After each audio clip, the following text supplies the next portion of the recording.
নে আমি বমি করে দিচ্ছি। ছি, মিহু কি বলিস এগুলো? গাইস, ফুচকা খাবি? ফুচকাকে কখনোই না করতে নেই, না বললে পাপ হবে, পাপ। ওকে দেন, দেখি কে আগে যেতে পারে। সবাই একে অপরের দিকে একবার তাকিয়ে উঠে দৌড় দিল, কিন্তু মিহু ওদের আগে দৌড় দিল। মিহুর রাস্তার সামনে যেয়ে দেখলো কোনো গাড়ির ভিড় নেই, তাই রাস্তা পার হতে গেল। ঠিক সেই মুহূর্তে ওর পাশ থেকে একটি বিকট শব্দ শুনতে পেল। রাস্তার ওই পাশে একটি খালি মাঠ ছিল, শব্দটা ওখান থেকে এসেছে। মিহু দেখার জন্য এক পা দুপা করে সামনে এগিয়ে গেল। মাঠের সামনে লুকিয়ে উকি দিয়ে যা দেখলো তা দেখার জন্য মোটেও প্রস্তুত ছিল না। সামনে 10-12 জন কালো পোশাক পরা লোক দাঁড়িয়ে আছে। আজ 6 জন লোকের হাত বেঁধে হাঁটু গেড়ে বসিয়ে রেখেছে। পাশে একজন হাত বাঁধা লোক মাটিতে শুয়ে আছে, আর তার চারপাশে রক্তে ভরা। ওদের সামনে একজন লোক দাঁড়িয়ে ওই হাত বাঁধা লোকগুলোর মধ্যে একজনের দিকে পিস্তল ধরে আছে। লোকটার পরনে black long coat, black pant, black shoe. কোটটার হাইট দেখে মনে হচ্ছে 6 ফিট 2 ইঞ্চি বা 6 ফিট 3 ইঞ্চি এর মতো হবে। লোকটা উল্টো দিকে ঘুরে দাঁড়িয়ে থাকার জন্য মিহু ওই লোকটার চেহারা দেখতে পাচ্ছিল না। তখনই ওই লোকটি আরও একজন লোককে শুট করে দিল। মিহু ভয়ে চিৎকার দিয়ে উঠল আর একটু সামনে এসে দাঁড়ালো। এবার হাতে গান নিয়ে থাকা লোকটি সামনে ঘুরলো। মিহু ওই লোকটিকে দেখে ভয়ে এক ডোক গেল। তারপর ওখান থেকে দৌড়ে চলে আসতে যেয়ে নীলের সাথে ধাক্কা লাগলো।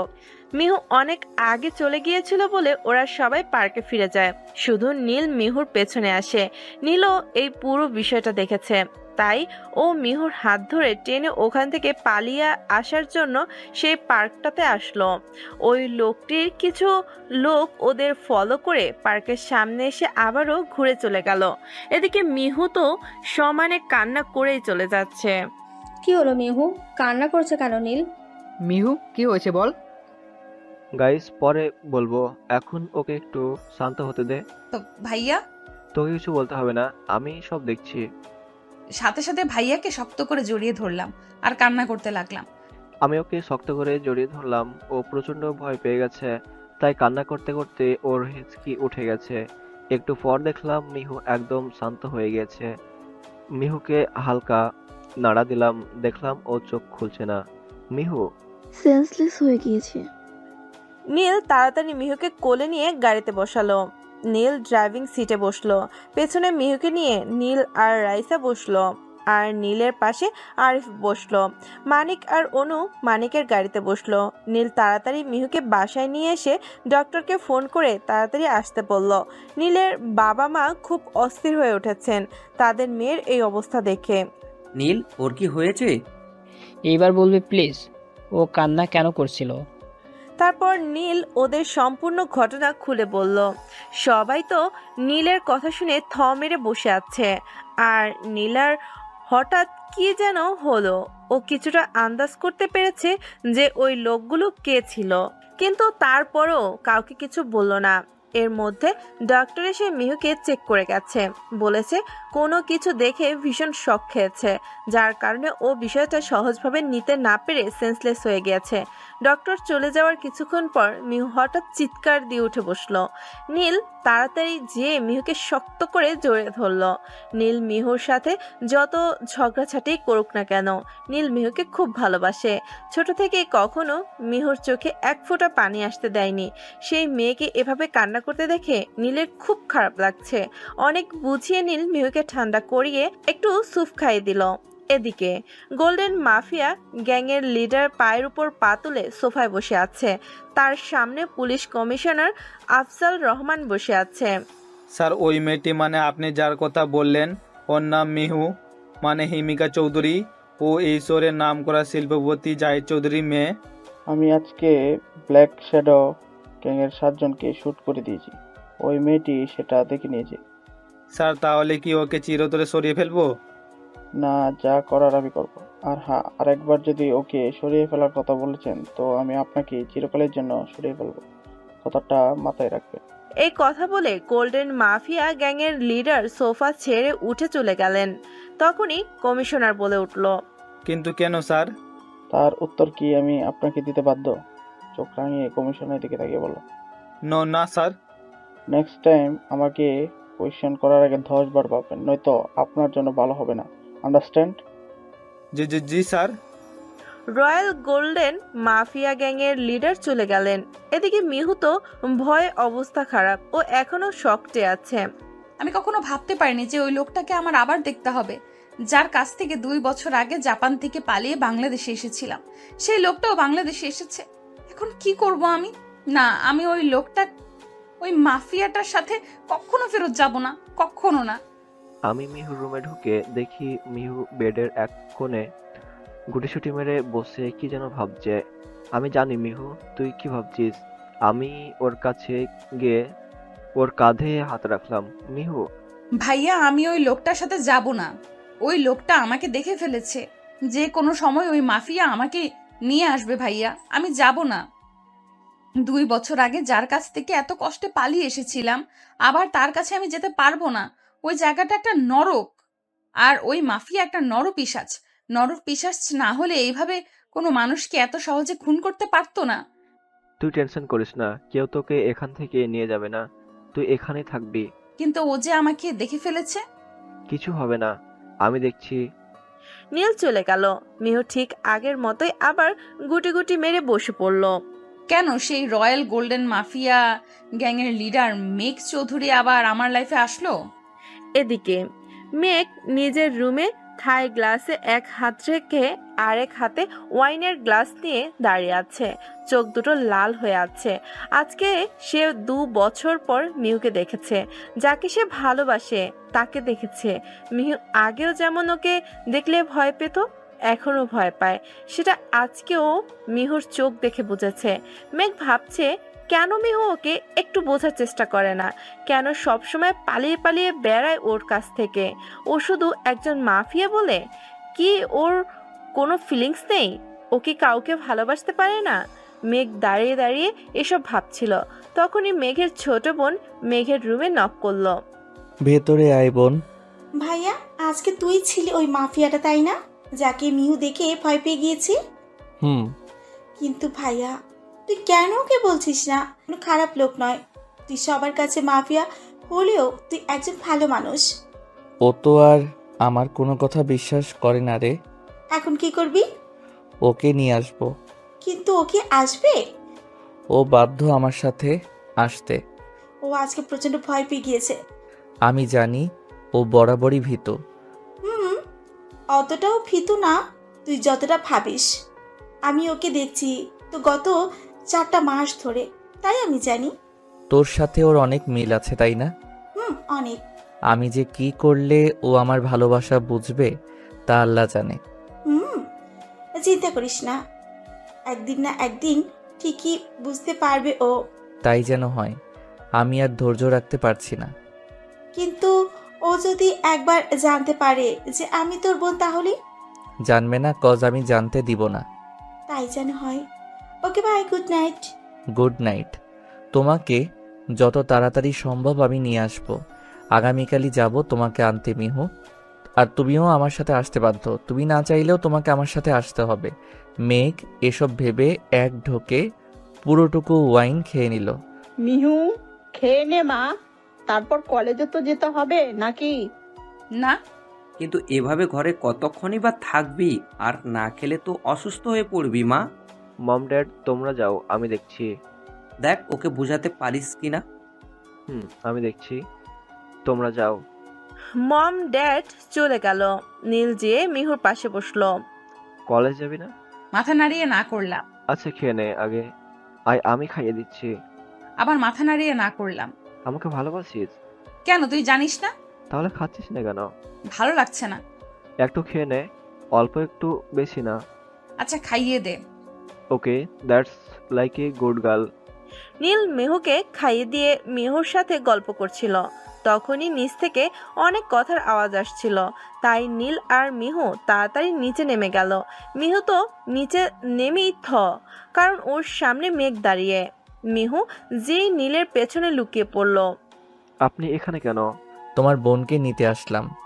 ও আপনার সাথে কোথাও যাবে না। ও আমার সাথে যেতে বাধ্য, সেটা ভুলে যেও না। নাও যাবে না, দেখছেন তো ও আপনাকে সহ্য করতে পারে না। ভাইয়া আমি যাব না। কমিশনার আঙ্কেল, আপনি কেন ওনাকে কিছু বলছেন না? সরি নীল, আমি কিছু করতে পারবো না। কিন্তু কেন? কজ তোমার বোন এখন আমার লিগ্যাল ওয়াইফ। কিন্তু ও আপনাকে নিজের হাজবেন্ড হিসেবে মানে না। কমিশনার, আমি আমার ওয়াইফের সাথে একটু একান্তে কথা বলতে চাই। আপনার ওয়াইফ, আপনি বলতেই পারেন। মেঘ নীলের পেছনে যে মিহুর হাত ধরে উপরে নিয়ে যেতে চাইলে নীল মিহুর হাত ধরে ফেলল। ভাইয়া আমি যাব না। ও যাবে না। কমিশনার, কমিশনার কনস্টেবল বলল নীলকে ধরতে। ওরা নীলকে ধরতেই মেঘ মিহুকে টেনে উপরে নিয়ে এলো। মিহুর রুমে ঢুকে গেট লাগিয়ে ওকে দেওয়ালের সাথে লাগিয়ে ধরলো। মিহুর চোখ দিয়ে পানি পড়ছে আর মেঘের চোখ লাল হয়ে আছে। তোর সাহস কি করে হলো আমার কাছ থেকে পালিয়ে আসার? প্লিজ ছাড়ুন। আমি আপনার মতো একটা নরপিশাচের সাথে থাকতে চাই না। এই নরপিশাচটাই তোর অতীত ছিল, বর্তমানে আছে, আর ভবিষ্যতও থাকবে, বুঝলি? আমি তোকে এত ভালোবাসি, তারপরও তোর গায়ে লাগে না, তাই না? ভেবেছিলাম তোকে রাজরানী করে রাখবো, কিন্তু না, তুই আমার কাছ থেকে, আমার ভালোবাসার কাছ থেকে মুক্তি পাওয়ার জন্য পালিয়ে গেলি। এবার আমি তোর এমন হাল করব যাতে তুই আর কখনো আমার কাছ থেকে পালাতে না পারিস। তুই আজকে এই মুহূর্তে আমার সাথে আমার বাসায় যাবি। কখনো না। তুই কি চাস যে আমি তোর ফ্যামিলিকে শেষ করে দেই? না। তাহলে চুপচাপ নিচে যেয়ে সবাইকে বল যে তুই আমার সাথে যাবি, বুঝলি? আচ্ছা। মেঘ আলতো করে মিহুর ঠোঁটে নিজের ঠোঁট ছুঁয়ে দিল। তারপর মিহুর হাত ধরে নিচে নিয়ে গেল। নীল দৌড়ে যেয়ে মিহুকে জড়িয়ে ধরল। মিহু, তুই ঠিক আছিস? আমি ঠিক আছি। কমিশনার মিহু আমার সাথে আমার বাড়ি যাবে। কি? হ্যাঁ ভাইয়া আমি যাব ওনার সাথে। মিহু, কি হয়েছে বল আমাকে। উনি কি কোনোভাবে তোকে কোনো হুমকি দিয়েছে? না, আমাকে কেউ কিছু বলেনি। আমি নিজ ইচ্ছাতে ওনার সাথে যেতে চাইছি। কিন্তু মিহু। আর কোনো কিন্তু না, মিহু চলো। চলেন। মেঘ কাউকে আর কিচ্ছু বলার সুযোগ না দিয়ে মিহুকে টেনে ওর গাড়িতে নিয়ে বসিয়ে গাড়ি স্টার্ট দিয়ে বেরিয়ে গেল। শহর থেকে দূরে একটা বাংলো আছে মেঘের। গাড়ি যে থামলো সেই বাংলোর সামনে। আশেপাশে কোনো বাড়িঘর নেই, জায়গাটা পুরো নির্জন। মিহু গাড়িতে যতক্ষণ ছিল একটা কথাও বলেনি, চুপচাপ নিঃশব্দে কান্না করে গিয়েছে। বাংলোর সামনে আসলে দারোয়ান গেট খুলে দিল। মেঘ গাড়িটা ভেতরে নিয়ে গিয়ে গাড়ি থেকে বেরিয়ে মিহুর হাত ধরে ওকে টেনে নামালো। তারপর টানতে টানতে ওকে ভেতরে নিয়ে গেল। ওদের দেখে একজন বয়স্ক লোক, মানে যিনি বাড়ি দেখাশোনা করেন তিনি, রহিম, এগিয়ে আসলো। এখন থেকে কিছুদিন আমি এই বাড়িতেই থাকবো। আচ্ছা স্যার। স্যার, আই মাইয়াডা কেডা? ও আমার বউ, মানে তোমার ম্যাডাম। আমি আপনাকে আমার হাজবেন্ড হিসেবে মানি না। আমি তো মানি যে তুমি আমার ওয়াইফ, আর তোমার উপর আমার সম্পূর্ণ অধিকার আছে। রহিম চাচা, আপনি চলে যান, আজকে আপনার ছুটি। আচ্ছা স্যার। রহিম চাচা চলে গেল। মেঘ মিহুর হাত ধরে হিড় করে টেনে ওকে উপরের একটা রুমে নিয়ে গেল। তারপর ধাক্কা দিয়ে ওকে বেডে ফালিয়ে দিল। মেঘ গেট লক করে এসে বেডে মিহুর পাশে বসলো। মিহু মেঘের থেকে দূরে যেয়ে গুটি সিটি মেরে বসে রইল। তা দেখে মেঘের মেজাজ গেল চরমভাবে খারাপ হয়ে। মেঘ মিহুকে টান দিয়ে এক ঝটকায় নিজের কাছে নিয়ে আসলো। যত চাইছি তোমাকে নিয়ে একটু ভালো থাকবো, ততই তুমি আমাকে তোমার থেকে দূরে সরিয়ে দিচ্ছ, আর তোমার সাথে খারাপ ব্যবহার করতে বাধ্য করছো। আমাকে কি ভালোবাসা যায় না? কেন তুমি আমাকে ভালোবাসো না? না, যায় না। আপনার মতো একটা নরপিশাচকে কখনো ভালোবাসা যায় না। আপনার প্রতিটি স্পর্শে আমার গা ঘিন ঘিন করে। তাই প্লিজ আমাকে যেতে দিন। তোর গা ঘিন ঘিন করে, তাই না? আমার প্রতিটা স্পর্শে। এবার তোর পুরো শরীরে আমার স্পর্শ পাবি, তখন দেখব এই গা ঘিন ঘিন কিভাবে করে তোর। একদম না, আপনি আমার কাছেও আসবেন না। ছাড়ুন, ছাড়ুন বলছি। মিহু মেঘকে ধাক্কিয়ে সরাতে পারছে না। মেঘ মিহুকে ধাক্কা দিয়ে বেডে শুয়ে দিয়ে ওর ঠোঁটে আর গলায় উথাল পাথাল ভাবে চুমু খেতে লাগলো।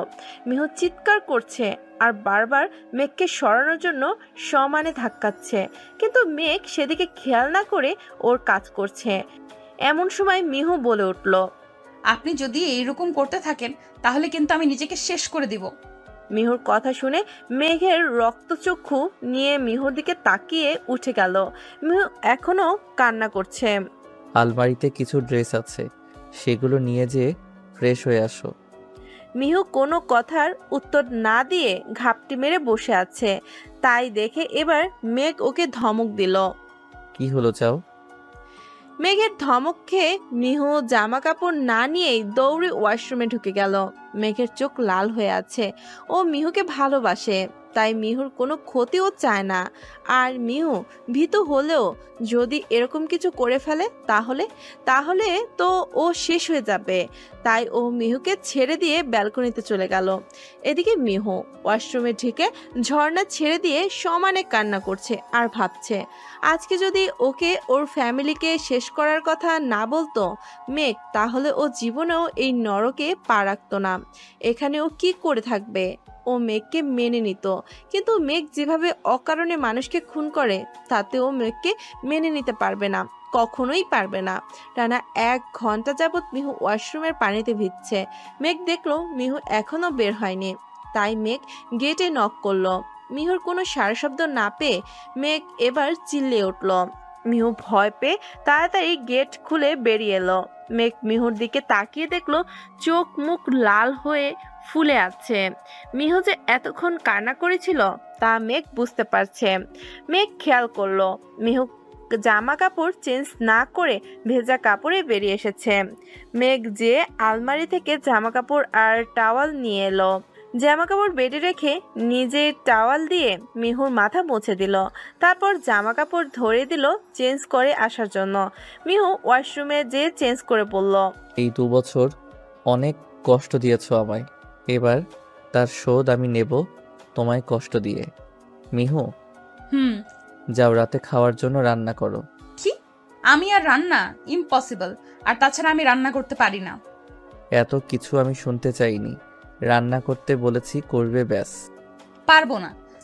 আমার লোকেরা তোমার ফ্যামিলির উপর সবসময় নজর রাখছে। তুমি কি চাও তোমার প্রাণ প্রিয় ভাই যে এখন তোমাকে হন্যে হয়ে খুঁজছে তার কোনো ক্ষতি করে দেই আমি? আপনি আসলেই একটা নরপিশাচ, যে কিনা কোনো মানুষের প্রাণ নেওয়াটা খেলাখেলি মনে করে। সে আর যাই পারুক না কেন, কখনো কাউকে ভালোবাসতে পারে না। আমি জানি আমি নরপিশাচ। এখন তুমি বলো, রান্না করতে যাবে নাকি নিজের ভাইয়ের মৃতদেহ দেখবে? রান্না করব। That's like a good girl. যাও কিচেনে যে ঝটপট কিছু বানিয়ে নিয়ে আসো। রাগে ফুঁসতে ফুঁসতে কিচেনে চলে আসলাম। কিচেনে ভাবতে লাগলাম কি রান্না করা যায়।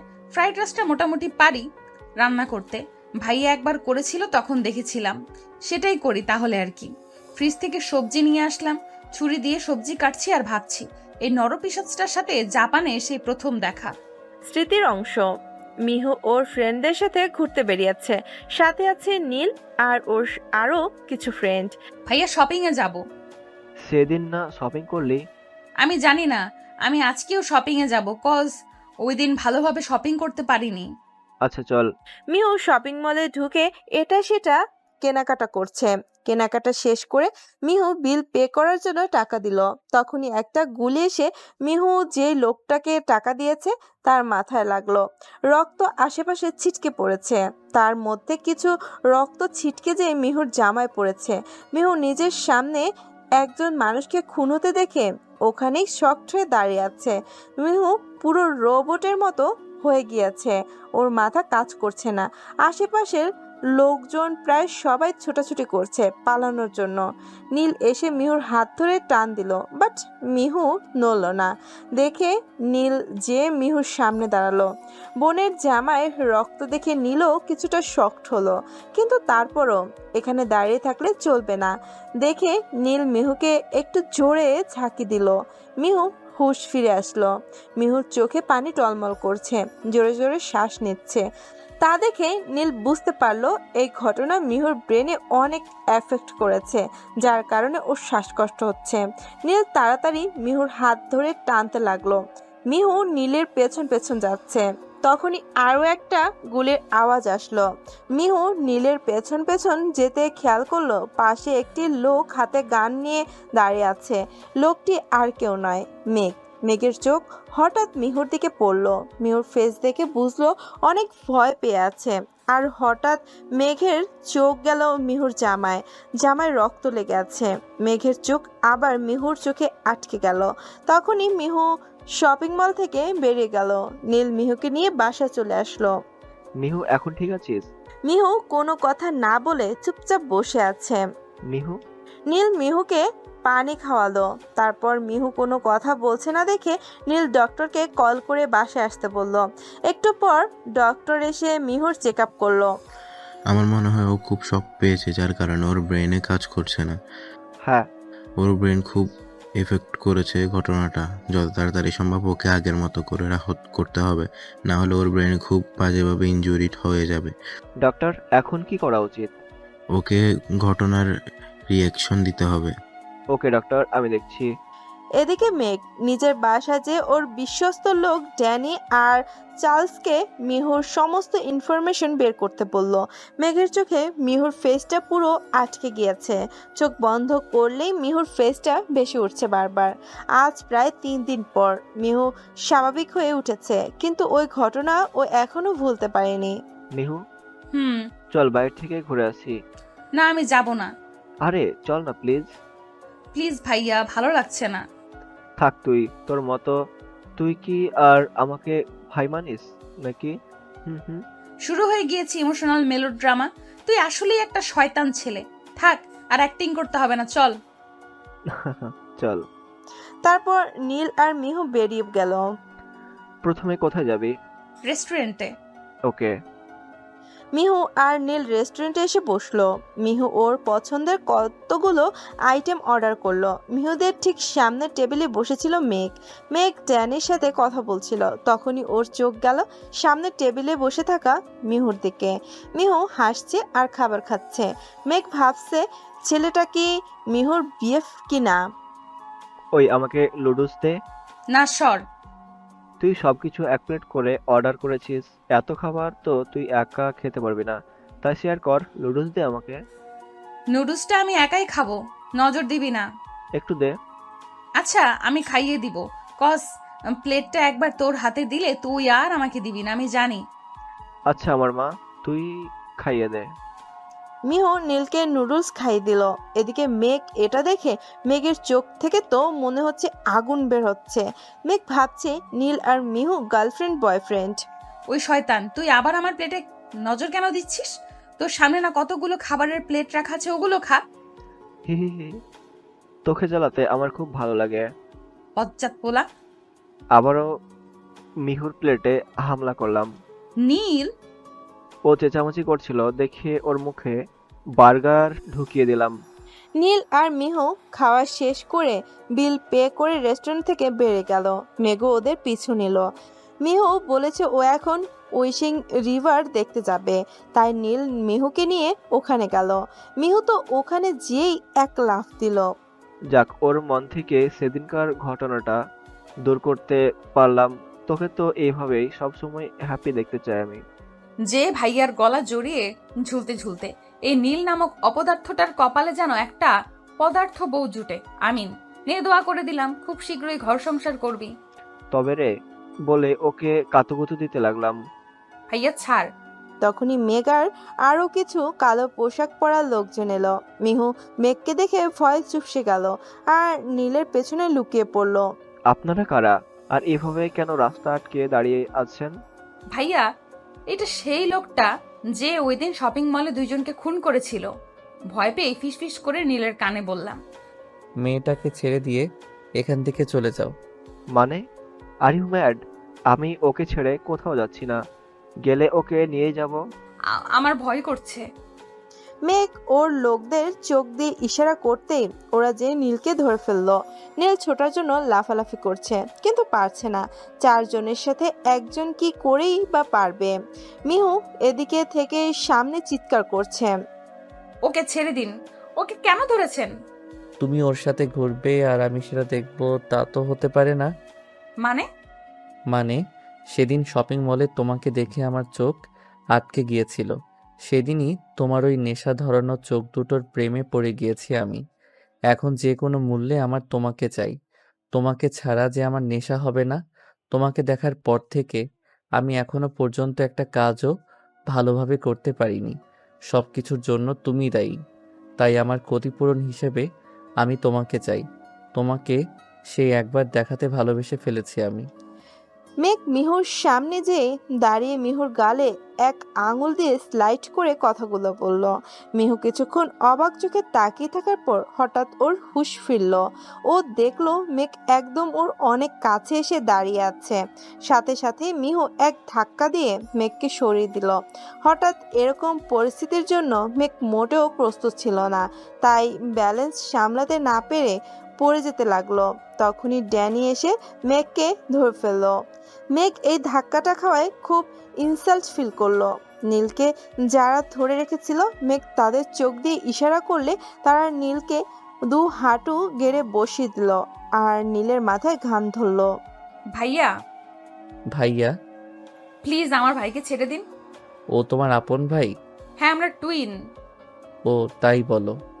সাথে সাথে নীলকে যারা ধরে রেখেছিল তাদের মধ্যে একজনে শ্যুট করে দিলাম। ভয়ে চোখ বন্ধ করে ফেললাম।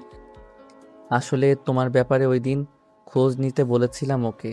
ও আমাকে তোমার ব্যাপারে সব ডিটেলস দিয়েছিল, কিন্তু এটা বলেনি যে তোমার একটা ভাই আছে, তাই ওকে শ্যুট করে দিলাম।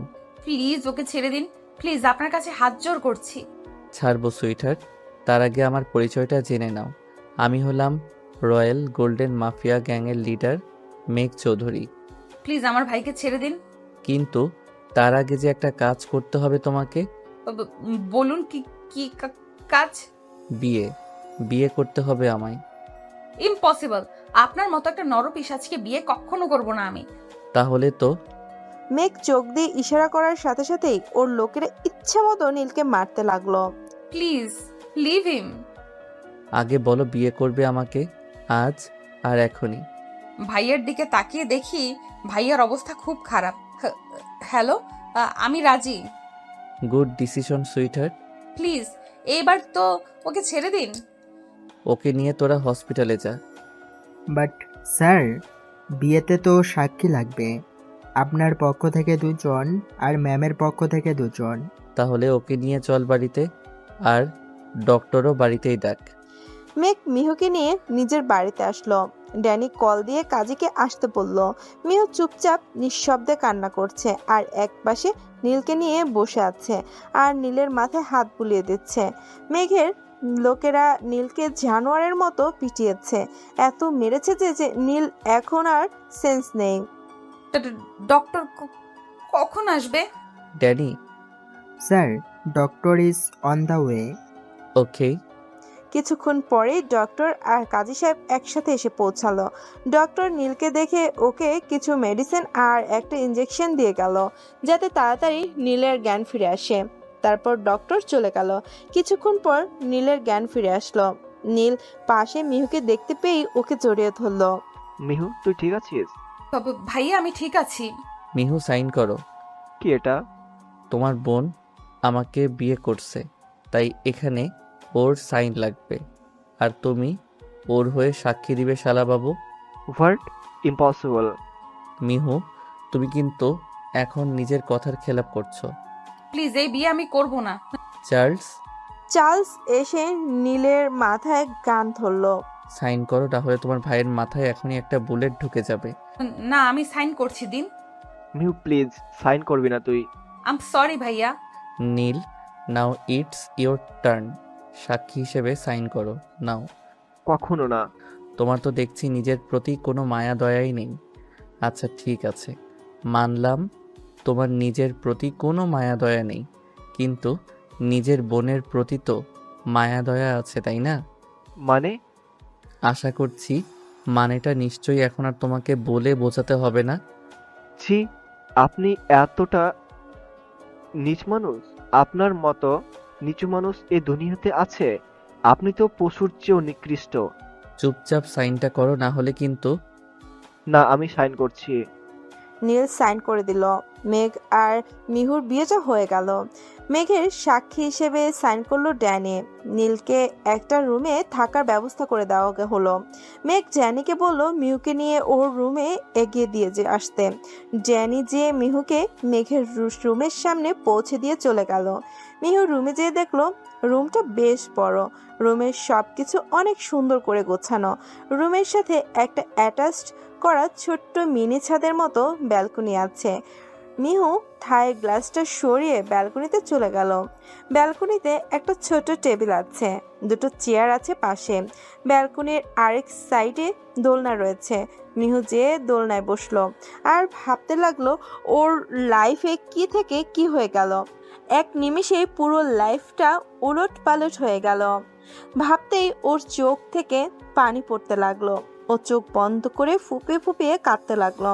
এদিকে মেঘ রুমে এসে পুরো রুমে একবার চোখ বুলিয়ে মেয়েকে না দেখতে পেয়ে ভুরু কুচকে তাকালো। ওর চোখ গেল ব্যালকনির দিকে, দেখলো থাই গ্লাসটা খোলা। তাই ও ব্যালকনিতে চলে গেল। যে দেখলো মিহু দোলনার উপর পা উঠিয়ে দু পায়ের উপর মুখ গুজে ফুপিয়ে ফুপিয়ে কান্না করছে। মেলো ড্রামা যত সব। মিহু মিহুর মাথা উঠিয়ে মেঘের দিকে তাকালো। মেঘ যে মিহুর পাশে বসে মিহুকে নিজের দিকে ঘুরিয়ে চোখের পানি মুছতে যাবে, অমনি মিহু মেঘের হাত ছাড়া দিয়ে সরিয়ে দিয়ে উঠে বলল, প্রবলেম কি আপনার?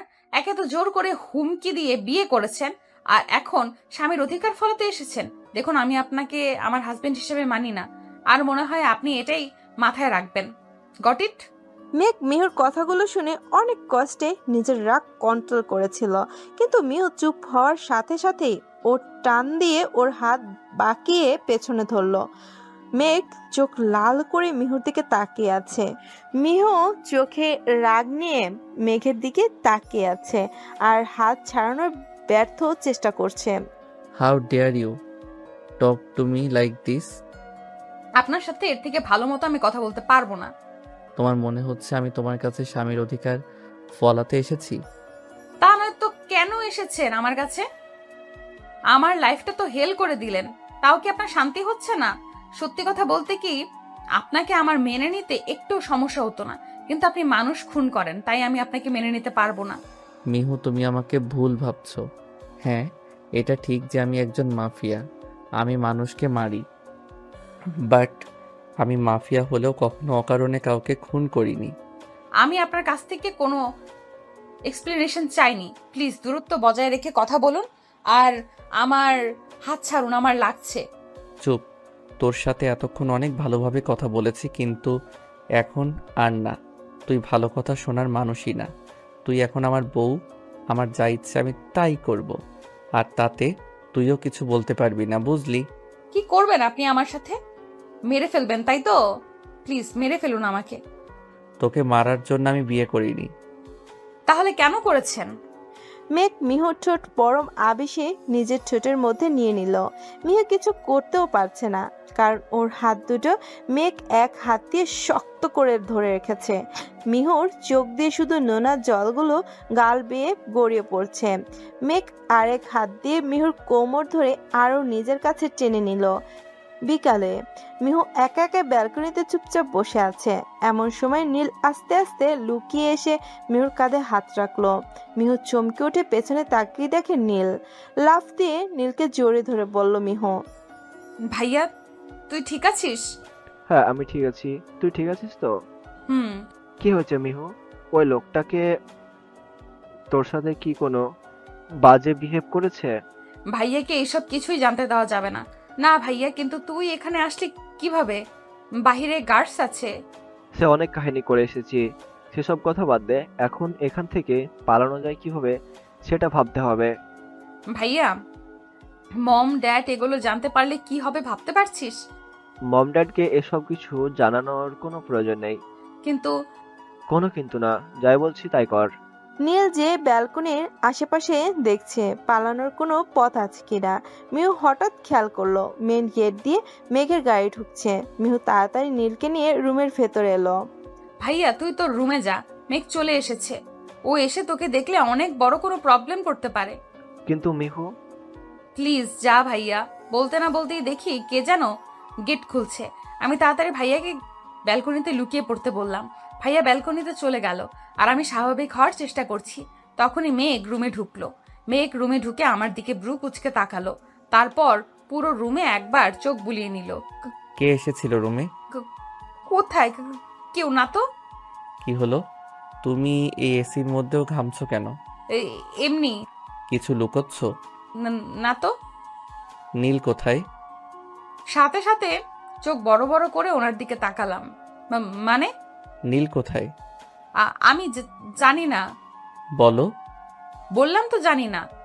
মেঘ ব্যালকনিতে গিয়ে দেখে কেউ নেই, তাই আবার রুমে চলে আসলো।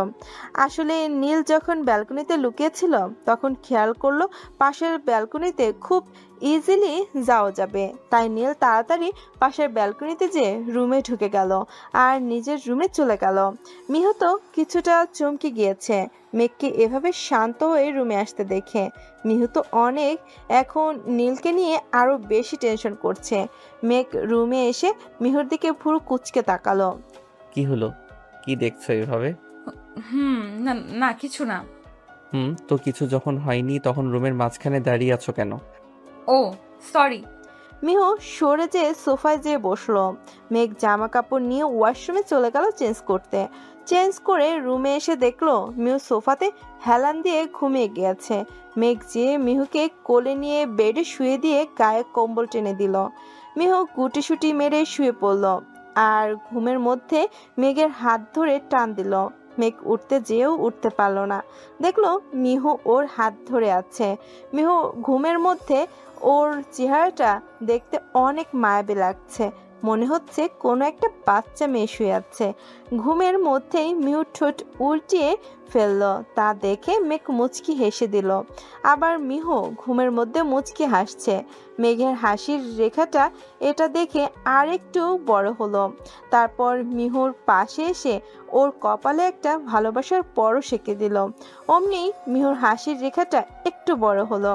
মেঘ মিহুর হাত আস্তে করে ছাড়িয়ে উঠে ব্যালকনিতে চলে গেল, কারণ মেঘ জানে যে ও যদি মিহুর পাশে শুয়ে পড়ে তাহলে মিহু সকালে ঘুম থেকে উঠে অনেক রিয়েক্ট করবে।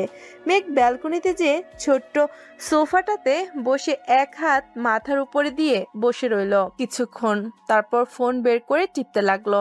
রাত 10:30 একজন সার্ভেন্ট এসে মেঘের রুমে নক করলো। মেঘ যেয়ে গেট খুলে ভুরু কুচকে সার্ভেন্টের দিকে তাকালো। স্যার ডিনার রেডি, ডিনার করবেন না? নিচে যাও, আমরা আসছি। আর হ্যাঁ, পাশের রুম থেকে নীলকে ডেকে বলো যে আমি নিচে আসতে বলেছি। Okay sir. সার্ভেন্ট যে নীলকে নিচে আসতে বলে। নীল প্রথমে নিচে যেতে না করলেও পরে ভাবে যে মিহু তো যাবে, তাই নিচে নেমে আসে। এদিকে মিহু ঘুমাচ্ছে বলে মেঘ মিহুকে ডাকতেও পারছে না, তাই মেঘ একাই নিচে চলে যায় আর ভাবে ডিনার শেষ করে আসার সময় মিহুর জন্য ডিনার রুমে নিয়ে আসবে, ততক্ষণ ও ঘুমিয়ে থাকুক। মেঘ নিচে নেমে আসে ডিনার করার জন্য। মেঘ নিচে নেমে দেখে নীল ডাইনিং টেবিলে চুপচাপ বসে আছে। মেঘ যে টেবিলে বসলো।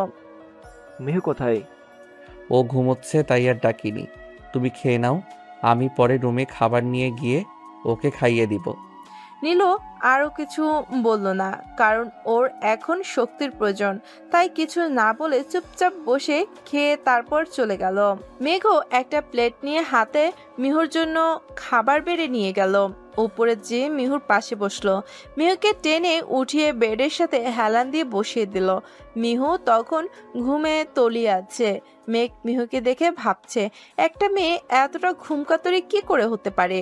একে তো এই ঘুমের মধ্যে কেউ কিডন্যাপ করে নিলেও টের পাবে না। মেঘ মিহুকে খাওয়াতে লাগলো। মিহু ঘুমের তালে তালে খাচ্ছে আর মেঘকে নীল ভেবে ইচ্ছে মতো বকা দিচ্ছে। মেঘ মিহুর বকা শুনে হাসবে না কাঁদবে না রাখবে বুঝতে পারছে না। মিহুকে খাইয়ে মেঘ মনে হয় তৃতীয় বিশ্বযুদ্ধ জয় করলো। তারপর মিহুর মুখ মুছে দিয়ে ওকে ঠিকভাবে শুয়ে দিয়ে মেঘ আবার ব্যালকনিতে চলে গেল।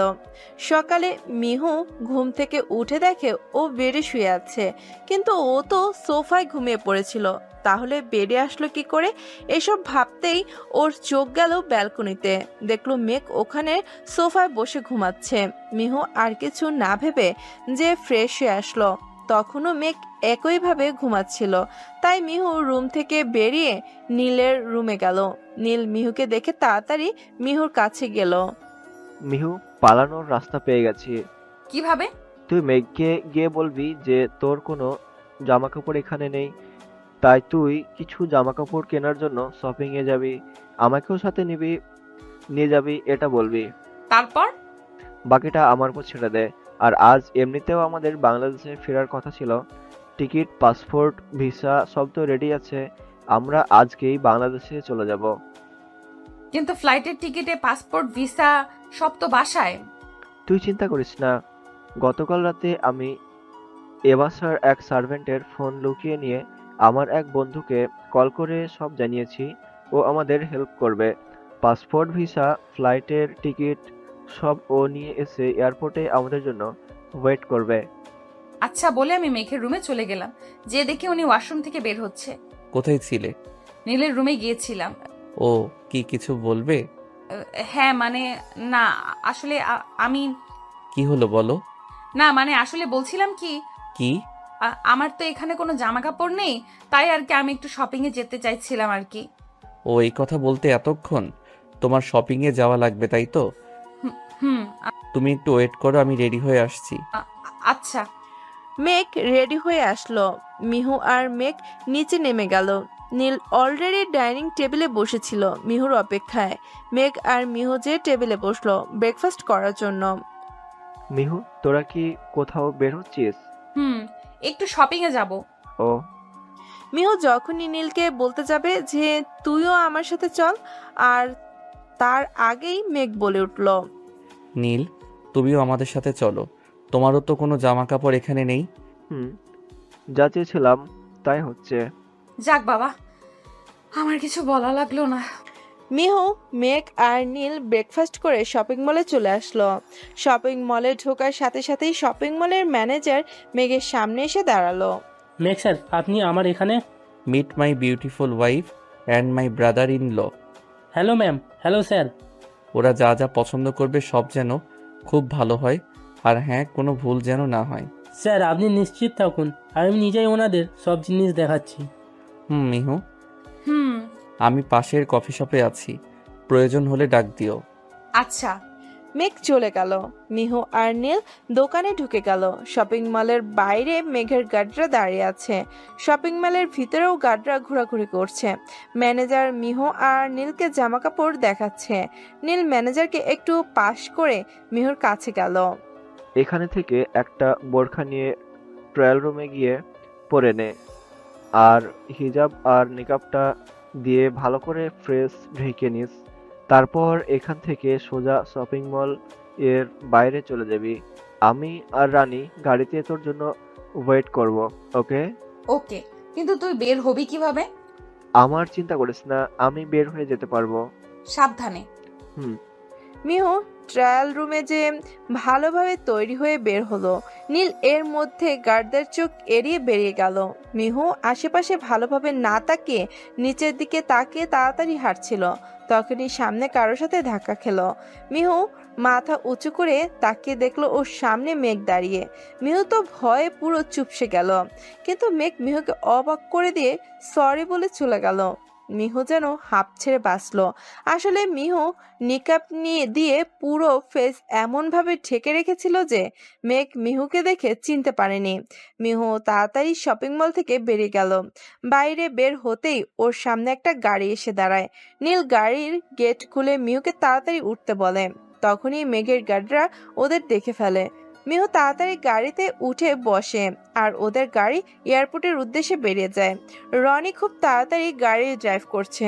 ওদিকে মেঘের কানে মিহুর পালানোর খবর পৌঁছে যাওয়ার সাথে সাথে মেঘ তো পুরো জ্বালামুখী হয়ে গেছে।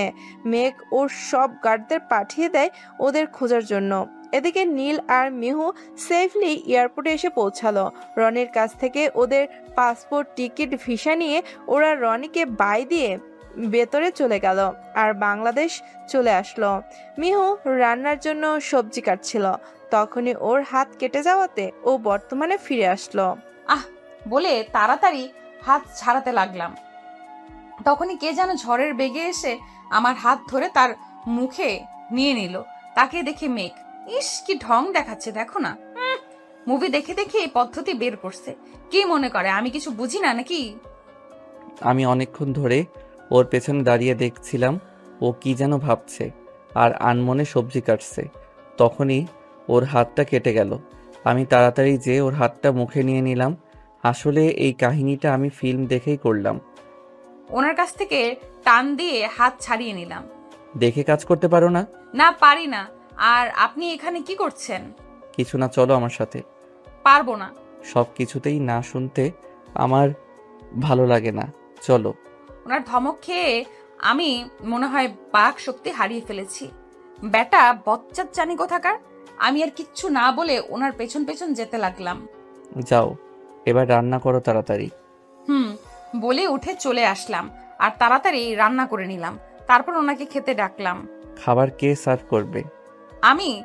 আশেপাশে আর কাউকে কি তুমি দেখতে পাচ্ছ? রাগে চোখে ওনার দিকে তাকিয়ে খাবার সার্ভ করে দিলাম। মেঘ খেয়ে নিয়ে উঠে চলে গেল। মিহু আজকে রাতে আর ডিনার করলো না। ওর শরীরটা খুব ক্লান্ত লাগছে, একটু ঘুমোলে ভালো লাগবে। তাই ও সব কিছু গুছিয়ে রেখে রুমে চলে আসলো। এসে দেখে মেঘ বেডের এক সাইডে আচ্ছন্ন হয়ে ল্যাপটপে কি যেন করছে। মিহু যে একপাশে গুটিসুটি মেরে শুয়ে পড়ল। মেঘ দেখেও কিছু বলল না, কারণ তখন মিহুকে নিজেকে শেষ করে দেওয়ার হুমকি দিয়েছে। তাই সকালে মিহু ঘুম ভেঙে যায়। ও উঠে দেখে ওর পাশে কেউ নেই। মিহু উঠে ফ্রেশ হয়ে নিচে গিয়ে যা দেখে আর শুনে তার জন্য ও মোটেও প্রস্তুত ছিল না। মিহু নিচে গিয়ে দেখে নীল আর মেঘ বসে কথা বলছে। ভাইয়া, তুই কি কাজটা ঠিক করলি? ভুল কিছু করেছি বলে তো আমার মনে হয় না। ভাইয়া, আমি তো ছোট বোন, তুই আমাকে এই ব্যাপারে জানানোর প্রয়োজন মনে করলি না? দেখো, মিহুকে আমি ভালোবাসি, কিন্তু ও সেটা বোঝে না। আর আমি ওকে ছাড়া থাকতে পারবো না। এই 2 বছর আমার কি অবস্থা হয়েছিল তা কি তুই দেখিসনি? ভাইয়া, তাই বলে তুই ওকে এইভাবে থ্রেট দিয়ে নিয়ে আসবি? এছাড়া আর কোনো উপায় ছিল না। নীল তো মিহুকে পুরো পাগলের মতো খুঁজছে। ওকে সামলানো কষ্টসাধ্য হয়ে উঠেছে। ওকে সামলানোর জন্য তুই আছিস। তুই যে ওকে বোঝা, দেখবি ও ঠান্ডা হয়ে যাবে। এটা মিহুর ব্যাপার ভাইয়া, নীল এত ইজিলি মানবে না আর ঠান্ডাও হবে না। আরে বাদ দে, তাহলে ওকে আমি দেখে নিবনি। মিহু কোথায়? উপরে ঘুমাচ্ছে। ও যদি জানে আমি তোর বোন আর আমিও তোকে হেল্প করেছি ওকে খুঁজে বের করতে, তাহলে ও আমাকে সারা জীবনের মতো ভুল বুঝে আমার সাথে ওর ফ্রেন্ডশিপ ভেঙে দিবে। আর নীল, ও আমার থেকে অনেক দূরে চলে যাবে ভাইয়া। আমি তো কথা শুনে পুরো সপ্তম আকাশ থেকে পড়লাম মনে হয়।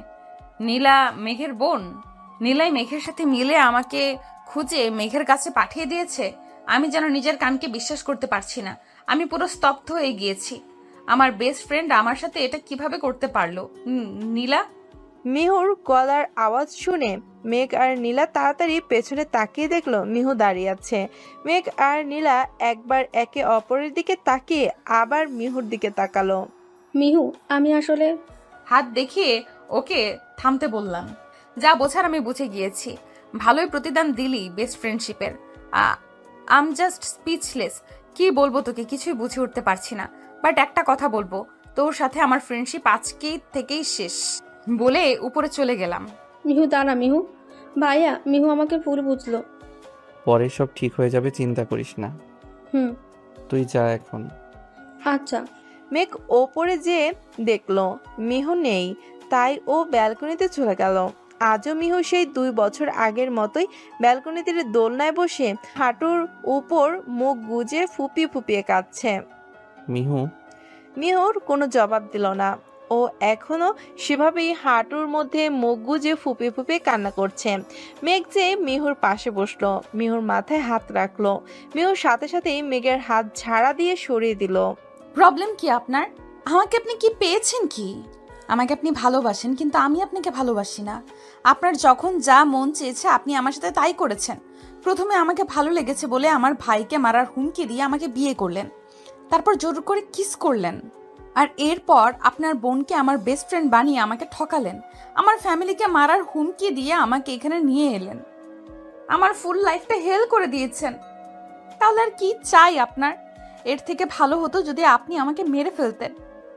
এত কিছু আমি আর নিতে পারছি না, জাস্ট নিতে পারছি না, বুঝেছেন আপনি? অবশ্য আপনাকে বুঝিয়ে লাভ নেই। আপনার মতো একজন মাফিয়া এর থেকে ভালো আর কি বা করতে পারে? শুধু তফাৎ হচ্ছে একটাই, সেটা হলো অন্য সব মাফিয়ারা বিয়ে না করে জোর করে তুলে নিয়ে গিয়ে মেয়েদের ভোগ করে, আর আপনি আমাকে বিয়ে করে ভোগ করার চেষ্টা করছেন। আমার প্রয়োজন ফুরিয়ে গেলে আপনিও আমাকে ছেড়ে দিবেন। আমি সব বুঝি। মেঘ এতক্ষণ মিহুর কথা শুনছিল। রাগে ওর দু চোখ লাল হয়ে গিয়েছে। মেঘ এত পরিমাণ রেগে আছে যে ওর ফর্সা হওয়াতে ওর ফুল ফেস লাল হয়ে গিয়েছে। মেঘ আর স করতে না পেরে মিহুর দুই বাহু অনেক জোরে চেপে ধরে দেওয়ালের সাথে অনেক জোরে লাগিয়ে ধরে। মিহু ব্যথা পেয়ে আহ বলে উঠল। মিহুর মেঘের চোখের দিকে ভয় তাকাতে পারছে না। মেঘের চোখেও পানি চলে এসেছে মিহুর কথা শুনে। তুমি কি একটু আমাকে বোঝার চেষ্টা করতে পারো না? আমি যে তোমাকে এত ভালোবাসি, তুমি কি একটু বোঝো না? আমি শুধুমাত্র তোমাকে পাওয়ার জন্য এত কিছু করেছি। আর তুমি কি বললে আমি তোমাকে ভোগ করার জন্য বিয়ে করেছি? আমার যদি তোমাকে ভোগ করার ইচ্ছেই থাকতো তাহলে আমি সেটা তোমাকে বিয়ে না করে জোর করে তোমাকে তুলে নিয়ে গিয়েই করতে পারতাম। আর হ্যাঁ, আমি মাফিয়া। মাফিয়া মানেই যে খারাপ লোক তা তো না। আমি যদি মাফিয়া হই তাহলে তুমিও এই মাফিয়ারই ওয়াইফ। তুমি আমার ভালোবাসাকে এত ছোট চোখে দেখবে আমি ভাবতেও পারিনি। এখন সত্যি আমার মনে হচ্ছে যে আমি তোমাকে ভালোবেসে আমার লাইফের সবচেয়ে বড় ভুল করেছি। তোমাকে দেখার পর মনে হয়েছিল আমিও হয়তো কারো ভালোবাসা পেতে পারি, কিন্তু না, আমি মাফিয়া বলে আমি কারো ভালোবাসা পাওয়ার যোগ্য না, এমনকি তোমারও না। আর নীলা, ওর কোনো দোষই নেই, কারণ তোমার সাথে ও যখন ফ্রেন্ডশিপ করেছে তখন তো ও জানতোই না ব্যাপারে। একদিন কলেজে কিসের ফাংশন যেন ছিল, ওই দিন তোমরা অনেকগুলো পিক তুলেছিলে আর ও সেই পিকগুলো আমাকে পাঠিয়ে বলেছিল যে তুমি ওর নিউ ফ্রেন্ড। তখনই আমি তোমাকে দেখি আর নীলাকে সব জানাই। তারপর থেকে নীলা তোমার সব খোঁজ খবর আমাকে দিত। I love you Mihu, but you don't love me. In fact you don't deserve me. আমারই ভুল যে তোমাকে ভালোবেসেছি, আর তুমি আমাকে বরাবরই দূরে সরিয়ে দিয়েছো। মেঘ কথাগুলো বলে আর এক মুহূর্ত অপেক্ষা করলো না। মিহুকে ধাক্কা দিয়ে সরিয়ে দিয়ে ও গাড়ি নিয়ে বেরিয়ে গেল। আজ কোনো গার্ডস নেই সাথে। মিহু মেঘের কথাগুলো ভাবতে ভাবতে দৌড়ে ওয়াশরুমে চলে গেল আর শাওয়ার ছেড়ে দিয়ে তার নিচে বসে কাঁদতে লাগলো। শাওয়ারের পানিতে মিহুর চোখের পানি মিলে যাচ্ছে। মিহু সত্যি চায়নি মেঘ এতটা কষ্ট পাক। মেঘ যে মিহুকে এতটা ভালোবাসে সেটা মিহুর জানা ছিল না। জানা থাকলে হয়তো মিহু মেঘকে এতটা কষ্ট কখনোই দিত না। মেঘ যে মিহুকে ভালোবেসে ভুল করেছে এটা ভাবতে মিহুর বুকের ভেতরটা মোচড় দিয়ে উঠছে। মিহু মেঘকে ডিজার্ভ করে না এটা ভাবতে মিহুর চোখের পানিগুলো আরও বেশি করে ঝরছে। মিহু এখন অনুভব করতে পারছে ওর মেঘের প্রতি একটু হলেও ফিলিংস আছে মনের মধ্যে। সেটা এখন কিভাবে তৈরি হয়েছে তা বলা মুশকিল। এভাবে মিহু প্রায় 2 ঘন্টার মতো শাওয়ারের পানিতে ভিজেছে। রাতে মিহু চুপচাপ ব্যালকনিতে বসে আকাশের দিকে তাকিয়ে আছে আর ভাবছে মেঘ কেন এখনো ফিরছে না। মিহু ওখানেই বসে ঘুমিয়ে পড়ল। মেঘ রাত প্রায় 2:30 বাসায় আসলো। রুমে এসে দেখে মিহু রুমে নেই। হঠাৎ মেঘের চোখ দুটো ব্যালকনিতে আটকে গেল। মিহু ব্যালকনিতে বসে ঘুমাচ্ছে আর ওর চুলগুলো বাতাসে উড়ে এসে ওর মুখে পড়ছে। হালকা চাঁদের আলোয় মেঘকে দেখতে অনেক মায়াবী লাগছে। ভাবতেই মেঘের ঠোঁটের কোণে ছোট্ট একটা হাসির রেখা ফুটে ওঠে। মেঘ মিহুর সামনে যেয়ে আলতো করে ওর চুলগুলো সরিয়ে কানের পেছনে গুজে দেয়। মেঘের ছোঁয়া পেয়ে মিহু ঘুমের মধ্যে একটু শিউরে উঠল। মেঘ খেয়াল করলো মিহুর চোখগুলো লাল হয়ে ফুলে আছে। মিহুর এই অবস্থা দেখে মেঘের বুকের ভেতরটা মোচড় দিয়ে উঠল। মেঘ বুঝতে পারছে যে ও মিহুকে সকালে যে বলেছিল তার জন্যই মিহু কান্না করেছে। মেঘ মিহুকে নিয়ে বেডে শুয়ে দিল আর মেঘ নিজে যেয়ে ব্যালকনিতে বসলো। সারাটা রাত এভাবেই কাটলো। মেঘ সারা রাত ব্যালকনিতে বসে মিহুর দিকে তাকিয়েছিল। সকালে কখন যে ওর চোখটা লেগে গিয়েছে ওর জানাই নাই। মিহু সকালে ঘুম থেকে উঠে দেখে ও বেডে। ব্যালকনিতে তাকিয়ে দেখে মেঘ ব্যালকনিতে ঘুমিয়ে আছে। মিহুর আর বুঝতে বাকি রইল না যে মেঘের ওকে বেডে এনে শুয়ে দিয়েছে। মিহু উঠে গুটিসুটি পায়ে মেঘের কাছে গেল। মেঘের দিকে কিছুক্ষণ অপলক দৃষ্টিতে তাকিয়ে থাকে মিহু। তারপর হাত দিয়ে মেঘের চুলগুলো একটু এলোমেলো করে দেয়। তাতে মেঘ একটু বিরক্ত বোধ করে ঘুমের মধ্যেই।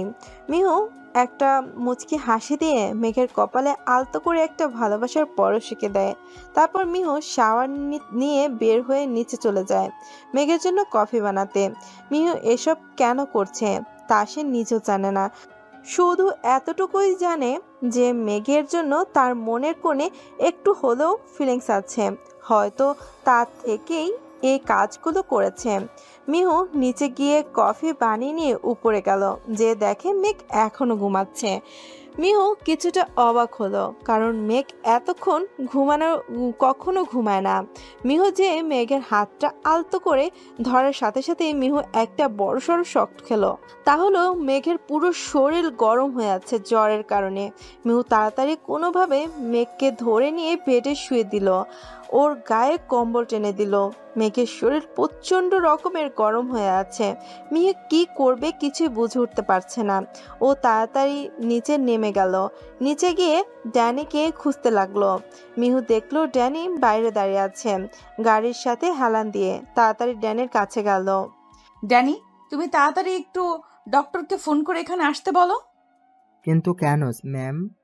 ড্যানি, তোমার স্যারের প্রচন্ড জ্বর এসেছে, তাই প্লিজ তাড়াতাড়ি ডক্টরকে খবর দাও। ওকে ম্যাম, আমি এক্ষুনি জানাচ্ছি। আপনি স্যারের কাছে যান। বলে আবার দৌড়ে মেঘের কাছে চলে আসলাম। ডক্টর না আসা পর্যন্ত আমার চুপচাপ বসে থাকলে চলবে না, কিছু তো একটা করতে হবে। হ্যাঁ, ডক্টর না আসা পর্যন্ত আমি বরং ওনার মাথায় জলপট্টি দেই। তাড়াতাড়ি করে যে একটা বাটিতে করে ঠান্ডা পানি আর একটা কাপড় নিয়ে আসলাম, আর ওনার পাশে বসে জলপট্টি দিতে লাগলাম। তখন উনি কি যেন বিড়বিড় করে বলতে লাগলেন, Mihu, I love you, please please don't leave me, I am sorry Mihu, I really love you. Megh সেই তখন থেকে কি যেন সব বলছে, সব অস্পষ্ট শোনাচ্ছে। আপনি গেটের বাহির থেকে ড্যানি গেটে নক করলো। আমি তাড়াতাড়ি যেয়ে গেট খুলে দিলাম। ডক্টর, ওনাকে একটু দেখুন প্লিজ। ম্যাম আপনি হাইপার হবেন না, আমি দেখছি। ডক্টর মেঘকে দেখলো, তারপর বলল, সারাদিন অতিরিক্ত টেনশন করছে হয়তো, যার কারণে ওনার মাথা ব্যথা ছিল, আর ঠান্ডায় বসে থাকার কারণে জ্বর এসেছে। টেনশন করবেন না, আমি মেডিসিন লিখে দিচ্ছি, ওনাকে সময় মতো খাইয়ে দিবেন। আর এখন ওনাকে হালকা কিছু খাইয়ে দিন। ওকে ডক্টর। ড্যানি, তুমি একটু মেডিসিনগুলো নিয়ে এসো এক্ষুনি, আর ডক্টরকে একটু এগিয়ে দাও। Okay ma'am. ড্যানি চলে গেল। আমি নিচে যেয়ে ওনার জন্য হালকা গরম স্যুপ নিয়ে উপরে গেলাম। তারপর ওনাকে অনেক কষ্টে খাইয়ে দিলাম। ড্যানি এসে মেডিসিন নিয়ে গেল। আমি ওনাকে মেডিসিনগুলো খাইয়ে দিলাম। নিজেকে কেন জানি না খুব অপরাধী লাগছে। গতকাল ওনাকে ওভাবে কথাগুলো বলা উচিত হয়নি আমার, কিন্তু আমি এবার কি করব? মাথায় এত পরিমাণ রাগ উঠে গিয়েছিল যে নিজেকে কন্ট্রোল করতে পারিনি। হঠাৎ নিচে থেকে কারো চেঁচামেচির আওয়াজ পেলাম, তাই দেখার জন্য আমি নিচে নেমে গেলাম। দেখি ভাইয়া এসেছে। গতকাল নীলা আমাকে এই ড্রেসটা দিয়ে বলেছিল যে মিহু এখানে আছে, কিন্তু আমি যখন ওকে জিজ্ঞেস করলাম যে ও কি করে জানলো, তখন ও কোনো কথা না বলে শুধু একটা মুচকি হাসি দিয়ে চলে গিয়েছিল। আমি আর কিছু জিজ্ঞেস করিনি ওকে। মিহুকে দেখা মাত্রই ওকে গিয়ে জড়িয়ে ধরলাম। মিহু, তুই ঠিক আছিস তো? দেখ, আর কিছু হবে না, আমি তো চলে এসেছি। এখন ওই মাফিয়া আর তোকে আটকে রাখতে পারবে না। চল, আমি এখনই তোকে নিয়ে যাব। দাঁড়া ভাইয়া, আমি যাব না। মিহু, তুই কি বলছিস এসব? তুই কেন যাবি না? আমি ঠিকই বলছি ভাইয়া, আমি যাব না। আমি জানি মিহু, ওই মাফিয়া তোকে নিশ্চয়ই কোনো থ্রেট দিয়ে আটকে রেখেছে, তাই না? তুই চিন্তা করিস না, উনি তোকে কিছুই করতে পারবে না। তুই চল। ভাইয়া একটু শান্ত হয়ে বস। আর আমাকে কেউ আটকে রাখেনি, আমি নিজ ইচ্ছায় এখানে আছি। আর ওনাকে এই অবস্থায় একা ফেলে আমি কোথাও যাব না। এই অবস্থা মানে? কি হয়েছে মেঘের? ওনার অনেক জ্বর, একটু ডক্টর এসে দেখে গিয়েছে। কিন্তু মিহু, তুই কেন এত কেয়ার করছিস? ভাই, হি ইজ মাই হাজবেন্ড, তাই ওনার কেয়ার করাটা আমার রেসপন্সিবিলিটি আর ডিউটি। মিহু, একটা কথা বলি। বল, এতে অনুমতি নেওয়ার কি আছে? না, তাও বাই এনি চান্স তুই কি মেঘকে ভালোবেসে ফেলেছিস? জানি না, শুধু এইটুকু জানি যে ওনার জন্য আমার মনে একটু হলেও জায়গা আছে, একটু হলেও ফিলিংস আছে। কিন্তু এটার নাম ভালোবাসা দেওয়া যায় কিনা তা আমি জানি না, সত্যি জানি না। কিন্তু উনি যদি তোর কোনো ক্ষতি করে? ভাই, আমি এতদিনে এইটুকু বুঝেছি যে উনি আমাকে পাগলের মতো ভালোবাসে। তাই উনি আর যাই করুক না কেন, আমার কোনো ক্ষতি উনি করবে না। আমি কিন্তু এই বাড়িতে ওনার সাথে একা থাকি, তাও উনি এখন পর্যন্ত আমার সাথে কোনো খারাপ বিহেভ করেনি। উনি আমাকে সব সময় বোঝার ট্রাই করে, বাট আমি কখনো ওনাকে বোঝার ট্রাই করিনি। তাই ভাবছি এখন থেকে বোঝার ট্রাই করব। বাহ, আমার বোনটা তো দেখি অনেক বড় হয়ে গেছে। আমি বরাবরই বড়, ওকে? আমি হাইটে বড় হওয়ার কথা বলিনি। তুই বলিসনি বলেই তো আমি বললাম। এত হাইট হয়েও কি লাভ হয়েছে? তুই তো আমার আর মেঘের বুকের নিচেই পড়ে থাকিস। আমি 5 ফুট 6 ইঞ্চি, ওকে? আর মেয়েদের জন্য এটা পারফেক্ট। আমি আর মেঘ সমান সমান, তার মানে 6 ফুট 2 ইঞ্চি। ওই, তুই কি এখানে হাইট নিয়ে গবেষণা করতে আসছিস? না, তাহলে? তোকে মিস করছিলাম তাই আসছি। আমিও তোকে অনেক মিস করেছি। By the way, mom dad? ওনারা এখনো কিছু জানে না, ওনারা এখনো রাজশাহীতে আছে। ও কিন্তু কি বলবি ওনাকে? Don't worry মিহুনা। নীলা যদি শুনে যে তুই শাহরুখ খানের ডায়লগ দিছিস, তাহলে তোর মাথায় সব চুল ছিঁড়ে ফেলবে।